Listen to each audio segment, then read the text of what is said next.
Bonjour tout le monde et bienvenue dans une nouvelle vidéo. Aujourd'hui on se retrouve pour une vidéo très spéciale, lecture, puisque ça fait très longtemps que j'ai pas fait de vidéo en fait de lecture et de partage de mes lectures sur ma chaîne. Je crois que ça va être l'une des premières de 2021. Je sais pas, j'ai fait tellement de choses en fait cette année que j'ai même pas eu le temps de me poser pour parler un petit peu avec vous de mes lectures alors que je fais que lire vraiment beaucoup, surtout cette année en particulier. Alors aujourd'hui je vais vous parler de la littérature malgache, comme vous le voyez dans le titre. Alors la littérature malgache, c'est un sujet assez, disons, large, assez tabou aussi d'un côté, puisque j'ai l'impression que en fait on a littérature malgache en malgache et littérature malgache en français, donc francophone. Bon, pour ma part, du coup, je vais seulement vous partager en fait des livres que j'ai lus évidemment dans la littérature malgache francophone, puisque je trouve que la littérature malgache en malgache est déjà assez difficile. Donc je me suis pas aventurée dans ce domaine-là, puisque en plus ma thèse porte sur les œuvres de Michel Rakousson, donc en français.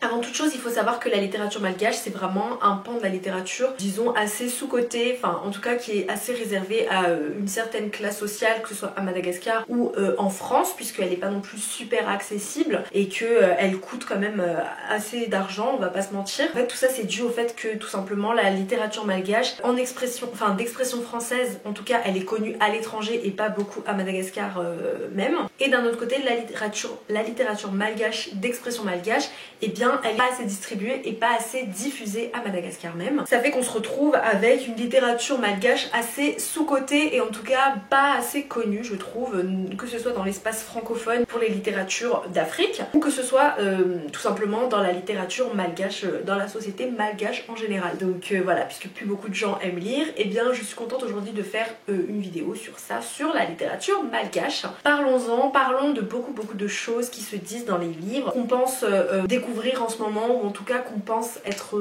dites et connues grâce aux médias, alors qu'en fait les livres en parlent déjà depuis très longtemps. Alors vous allez remarquer que j'ai des œuvres de Michel Rakousson en grande majorité, puisque je travaille sur cet auteur, et en même temps j'ai des œuvres donc d'autres auteurs, puisque je lis aussi à côté de la littérature malgache, vraiment pour la découverte et le plaisir. Bon, on va commencer sans plus tarder. L'ordre de ces livres n'est pas un ordre de préférence quelconque, c'est juste un ordre de quelque chose de plus facile et accessible vers quelque chose de un peu plus pointu et un peu plus spécialisé, vraiment pour les personnes qui adorent lire des assez grands bouquins ou des bouquins assez complexes. La première chose qu'on va dire, c'est que quand même les livres à Madagascar en général, les romans etc. sont écrits de manière assez courte. Voilà, on est une société qui aime bien la breveté des choses et on aime bien raccourcir les choses au maximum et donc pouvoir dire ce qu'il faut de manière courte quoi. Donc on va commencer par un premier roman que je vous conseille vraiment beaucoup.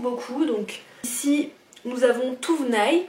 Donc Tuvnai, l'enfant du Sud de Michel Rakousson, qui est donc un livre qui date de 2010, paru chez Sepia. Et donc ce livre en fait, disons, m'a beaucoup marqué et je pense que tout le monde devrait lire. Je vais essayer de le faire étudier à mes élèves un peu plus tard. Donc je vais vous lire l'arrière de ce livre. On parle beaucoup des enfants des rues avec pitié et commisération et on occulte le courage de ces petits que la vie livre à eux-mêmes et qui luttent comme ils peuvent contre les violences qui leur sont faites. Tuvnai est l'un d'entre eux, petit paysan victime de l'exode rural et qui va devoir survivre avec sa mère et sa sœur en ville. Il va le faire avec courage et opiniâtreté. Puisse ce livre être un hommage à tous les porte-paniers madame. Alors ce que j'ai beaucoup aimé avec ce livre, que je vous conseille vraiment, c'est que au-delà de tout simplement donner une image, disons, de pauvreté et de misère sur Madagascar, et bien ce livre apporte réellement des nuances et montre vraiment le travail, montre les efforts et le courage des populations qui sont victimes d'exode rural. Au-delà du discours un petit peu de misère et de victimisation, on a beaucoup un discours d'espoir et vraiment un discours assez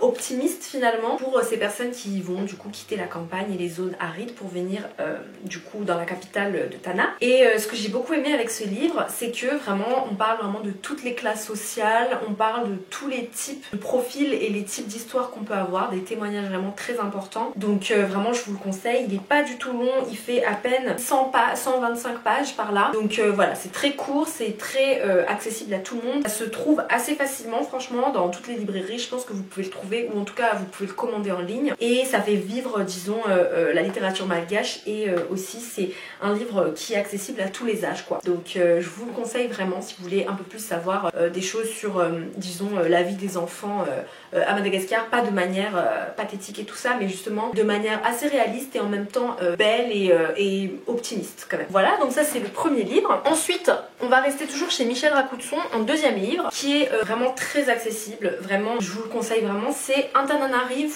Tana la Belle. Michel Racousson, c'est un passeport pour Antananarive, pardon. Donc en fait ici c'est comme un livre d'images, donc ça c'est beaucoup plus pour les personnes qui ont un peu la flemme par exemple de lire des romans, etc. Ici il s'agit en fait plutôt d'un livre avec comme un passeport en fait. Donc vous voyez un passeport avec tous les quartiers et tous les endroits de Tananarive. Et en fait ce qui est vraiment bien c'est que l'auteur a beaucoup mis des images, donc il y a plein d'images de Tana. Voilà, vous voyez vraiment des images de Tana, des images aussi des familles, des images des populations. Voilà, elle a mis plein d'images et des illustrations vraiment très belles et très intéressantes. Et ce que j'ai beaucoup aimé, c'est qu'à côté, les textes sont assez courts. C'est un peu comme de la poésie et des récits, en fait, des petits récits de vie, des petits épisodes. Et aussi le ressenti de l'auteur vis-à-vis de chacun des quartiers, ou en tout cas de l'atmosphère des quartiers qu'on retrouve à Tana. Donc ça, vraiment, c'est un livre, mais... Vraiment vous pouvez l'avoir rien que pour une collection, c'est déjà pas mal. Il fait à peine 70 pages par là. Vous voyez vraiment je vous présente des livres qui sont assez courts hein, donc qui sont vraiment accessibles à tout le monde et j'espère que vous essaierez de soutenir la littérature malgache. Donc ce livre il coûte que 7,90 €. Voilà, c'est très accessible, ça se trouve aussi en librairie. Je vous dirai à la fin là où je vous conseille d'acheter ces livres évidemment, donc il faut rester jusqu'à la fin. Ensuite on va entrer dans les romans un peu plus, disons, pour moi en tout cas, accessibles mais qui sont quand même un peu plus littéraires et un peu plus travaillés et que j'ai beaucoup aimé. Donc première chose, il y a un de mes romans préférés de Michel Racousson, Madame à la campagne, chronique malgache. Donc ce livre, comment vous expliquer? Je vais vous dire un petit peu le résumé, c'est qu'après une longue absence, Madame Racousson, revient au pays et elle nous fait découvrir le pays à travers des péripéties et des étonnements. Voilà, ça date plutôt des années 2012-2015 et ce que j'ai vraiment beaucoup aimé avec ce livre, c'est qu'il est très actuel et qui parle vraiment de la société malgache, que ce soit Antananarive ou bien quand ils vont à la campagne. Ça parle de la différence entre les différentes régions déjà de Mada et aussi la façon dont les maires, en tout cas les bourgeois de Tana aussi beaucoup, voient la campagne en fait. Et j'ai beaucoup aimé ce regard disons un peu d'étranger parce que finalement les maires sont assez... C'est une société assez hautaine, assez aristocratique et qui est assez différente des campagnards. Et donc j'ai beaucoup aimé ce regard en fait sur la campagne qui n'est pas non plus comment dire quelque chose d'autant ou quoi que ce soit. Ce que j'ai beaucoup aimé avec Michel Racousson c'est qu'elle est très crue, elle est très vraie. Elle est vraiment allée dans les sentiments des gens qu'elle voit en fait et elle a beaucoup donné ses impressions de manière super drôle. Donc voilà, moi j'ai beaucoup aimé aussi ce livre au niveau de l'humour et du ton. Autant les autres livres ils sont assez sérieux, autant ce livre là c'est vraiment un livre où j'ai rigolé toutes les 2 pages en fait. Donc franchement si vous voulez rire un bon coup et voir un petit peu l'aspect de la campagne à Madagascar, ça peut vraiment vous apporter beaucoup de choses. Rappelons aussi que, comment dire, la vie à la campagne et la vie rurale c'est quelque chose d'assez difficile à Mada et pourtant c'est quelque chose qui est vu de manière très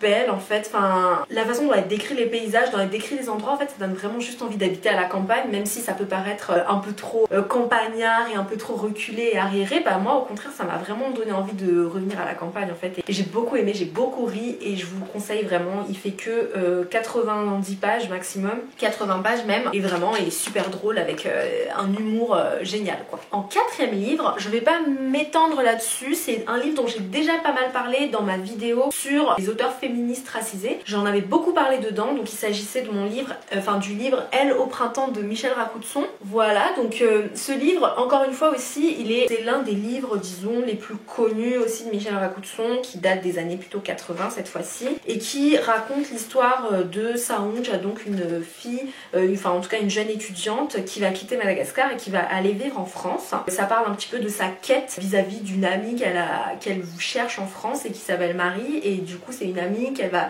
chercher à travers la France depuis son arrivée en France. Et donc ce que j'ai vraiment beaucoup aimé avec ce livre, c'est qu'il parle beaucoup de la manière dont nous les malgaches finalement qui sommes étrangers, on voit la France. Pour une fois donc on n'a pas un regard disons des étrangers sur nous mais de nous en tant qu'étrangers sur la France et ça parle de beaucoup de choses comme la place de la femme dans la société, que ce soit à Mada en comparaison avec la France ou encore je sais pas de l'immigration des malgaches en France et de comment est-ce que les malgaches sont accueillis pays ou pas en France. Donc ça, je pense que c'est un livre vraiment très important, que ce soit pour la diaspora ou que ce soit pour les malgaches à Mada, puisqu'à Mada, ça vous donne une petite image en fait de ce qui vous attend en France réellement, de manière réaliste et concrète, comme la préfecture et tout ça, hein. Mais d'un autre côté, pour nous les malgaches de la diaspora, ça nous fait nous rendre compte aussi de tout ce qu'on traverse ici en France et de la différence avec la vie à Mada. Il est un peu plus littéraire, un peu plus travaillé, il fait 120 pages, mais il est tout de même assez compréhensible et ça suit vraiment un roman et tout ça, donc on est dans la tête d'un personnage et moi vraiment je vous le conseille. Ensuite, on a l'un de mes livres préférés du coup que je suis en train de dévorer là ce mois de juillet, ou en tout cas de redécouvrir et de redévorer. Ça s'appelle tout simplement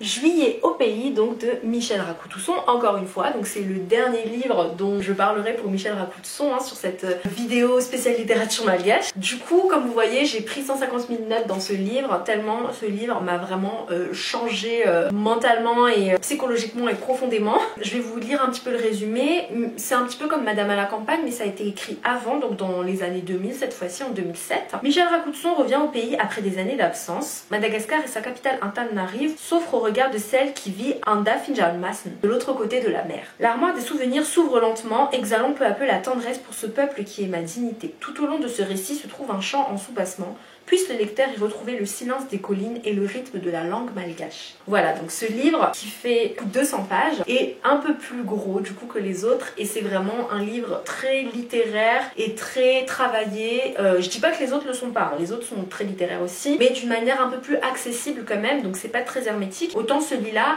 il est beaucoup plus dense, il y a plein d'informations, que ce soit au niveau de l'histoire, de la psychologie, de la société, de la place de la femme, de la place de la politique, de l'économie, de la culture, de l'art à Madagascar, des intellectuels à Madagascar. En fait, ce livre, il retrace vraiment le point de vue de Michel Racousson quand elle revient 20 ans après avoir quitté Mada et la façon dont elle voit en fait Madagascar et tous ses quartiers et toute la population dans son ensemble. C'est-à-dire qu'elle nous donne vraiment des tableaux et des images magnifiques du paysage, mais aussi de la société, des mœurs et vraiment de la mentalité des gens en fait. Dans toutes ces œuvres, vous allez beaucoup retrouver les inégalités, vous allez beaucoup retrouver la critique du gouvernement et des riches et de ceux qui possèdent des choses. Et en même temps, la vision pas non plus pathétique des pauvres entre guillemets, ou en tout cas de la grosse majorité des gens à Mada. On n'a pas du tout une vision pathétique d'eux, on a une vision juste réaliste, assez crue et en même temps très belle d'eux quand même. On arrive à se mettre un peu à leur place, à essayer d'imaginer ce qu'ils vivent tout en reconnaissant nos privilèges en fait. Donc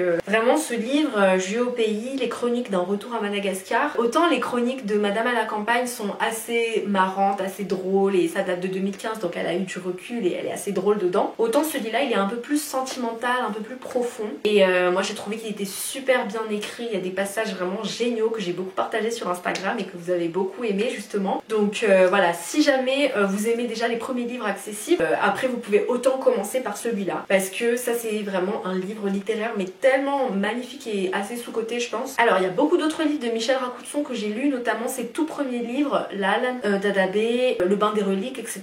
Mais ce sont des vidéos vraiment très... Enfin des vidéos.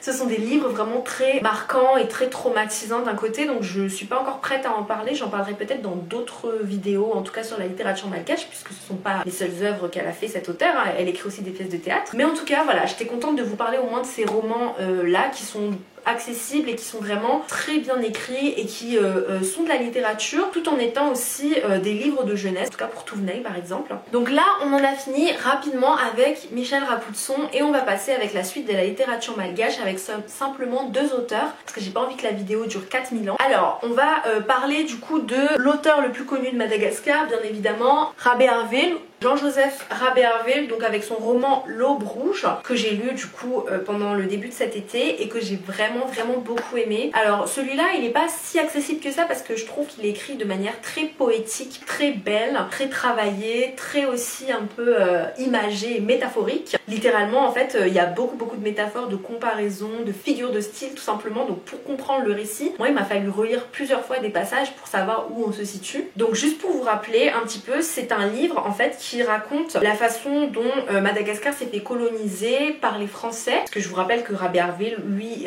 il était vivant de 1903 à 1937, donc c'est-à-dire plutôt au début du XXe siècle. Donc il a assisté vraiment à la transition entre la royauté et la colonisation. Et donc il raconte la façon dont Madagascar s'est fait coloniser dans les années 1890 et surtout la façon dont les Malgaches se sont alliés un petit peu avec les Anglais, avec les missionnaires anglais du 19e siècle, de l'époque, qui essayaient de protéger Mada finalement de l'arrivée des Français. Mais bien sûr, tout n'est pas tout noir, tout blanc, ça veut pas dire que les Anglais sont gentils, les Français sont méchants. Évidemment, on voit vraiment plein de profils différents et ce que j'ai encore plus aimé, c'est qu'on est en train de suivre des Anglais, mais en même temps on est en train de suivre la royauté malgache des Merne. On a un petit peu tous les points de vue. Après évidemment c'est un témoignage colonial assez fort, ça parle de bien sûr de violence coloniale et de la prise du pouvoir par les Français et la façon dont les Malgaches ont été très manipulés, etc.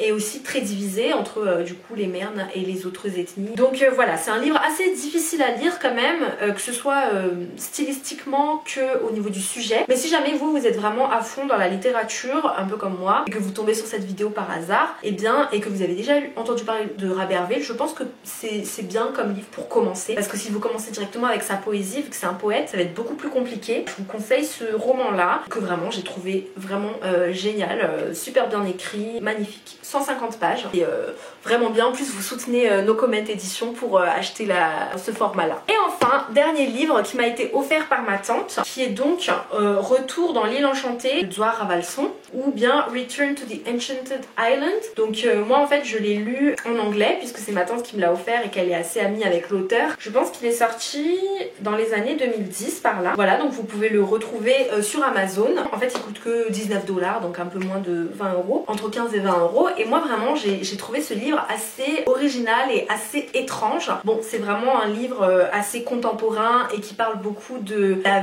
vie des privilégiés à Madagascar quand même, puisqu'on a un garçon qui travaille du coup à Saint-Michel il me semble, et puis ensuite qui va partir en France dans un pensionnat et qui a fait beaucoup de bêtises et qui va fréquenter les gens disons quand même de la haute société. On a un témoignage assez rocambolesque quoi. On a une histoire assez folle en fait, puisque c'est un garçon qui est né à Mada dans l'ère d'aujourd'hui, et en même temps il y a un lien entre lui et Yetzrazak, donc Yetzrazak qui est donc un dieu de la mythologie malgache. En fait voilà, on a toujours des allers et des retours entre la vie de Razak là au temps présent et en même temps la vie de du coup cette figure ancestrale et cette figure mythologique. Moi j'avoue que j'ai trouvé le livre assez hermétique et difficile d'accès, c'est pour ça que je l'ai mis en dernier, puisque voilà c'est un livre malgache qui vaut le coup d'être lu en français si possible, mais moi c'est peut-être aussi le fait de l'avoir lu en anglais, j'étais encore plus perdue et perplexe pour comprendre tout ce qu'il y avait dans le livre. Mais voilà, après moi je trouve que vraiment le livre était super intéressant, ça avait une image à la fois de l'histoire de Madagascar ancienne, très ancienne, de la mythologie vraiment des débuts, depuis depuis les Vasim et tout, jusqu'à finalement aujourd'hui Madagascar là au 21e siècle, quelle est cette vie des gens privilégiés et des gens assez aisés. Donc voilà, donc j'ai trouvé que c'était très bien écrit, c'était un roman très bien écrit et très imagé et très dépaysant pour le coup, parce qu'on va un peu partout en fait, on a la vision de cet enfant un peu dans tous les sens, mais assez difficile et complexe quand même, donc c'est pour ça que je trouve qu'il faut vraiment être déjà assez littéraire pour pouvoir lire ce genre de livre. Après je vous le conseille quand même, il est pas super long, il fait 150 pages, donc comme vous voyez en fait les livres sont généralement assez courts, sauf Julie Payé, puisque je pense qu'elle avait beaucoup de choses à dire dessus, Michel Ragoutson. Voilà donc pour cette vidéo sur la littérature malgache, encore une fois c'est une littérature que je trouve assez sous-cotée et assez peu connue, alors qu'il y a vraiment plein de choses sur Madagascar qui sont très intéressantes, mais aussi sur l'humain et l'universel et l'identité en fait. Je pense que en littérature francophone ça peut être vraiment quelque chose de aussi intéressant et aussi proche de tout ce qui se passe par exemple aux Antilles, de ce qui se passe aussi à la Réunion ou bien dans les îles en général, mais aussi de ce qui se passe en Afrique, puisque bon quand même n'oublions pas que Madagascar fait partie du continent africain, donc il y a vraiment pas mal de similitudes en fait entre l'histoire du peuple malgache et l'histoire des autres peuples colonisés on va dire, enfin anciennement colonisés. Donc je pense qu'il est bien de soutenir quand même la littérature malgache et la littérature francophone. C'est pour ça que j'aime bien parler moi comme ça de la littérature pas connue et pas très partagée, en tout cas pas sur YouTube et pas sur les réseaux sociaux je trouve. Maintenant si vous demandez quoi lire notamment pour cet été ou pour cette année ou pour la rentrée ou quoi que ce soit, et bien achetez des livres sur la littérature malgache. Évidemment, là c'est mon point de vue en tant que personne merne qui vient de la société assez privilégiée et tout. Bien sûr que je suis une personne assez intellectuelle et qui a beaucoup de chance et que c'est pas tout le monde qui peut acheter des livres. Mais si vous pouvez, en tout cas, achetez-en et donnez-en aussi au maximum. Donnez-en autour de vous, donnez-en aux enfants qui peuvent pas avoir des livres et tout. Si vous regardez cette vidéo et que vous êtes Amada, les livres c'est quand même très important et du côté culturel et du côté de l'éducation c'est quand même la base des choses. Moi je préférerais que les enfants à Madagascar lisent ce genre de livres plutôt que de lire la littérature française, vous voyez. Si vous pouviez faire lire ça ou aussi faire lire d'autres livres en malgache pour des malgaches entre guillemets, évidemment faites-le. Et d'ailleurs dans cette vidéo, sous cette vidéo, mettez vos commentaires par rapport à des livres de littérature malgache s'il vous plaît, parce que moi je suis beaucoup à la recherche de livres en malgache et tout ça, mais c'est difficile à trouver en France. En dernier lieu, moi je vous recommande du coup 2 endroits où vous pouvez trouver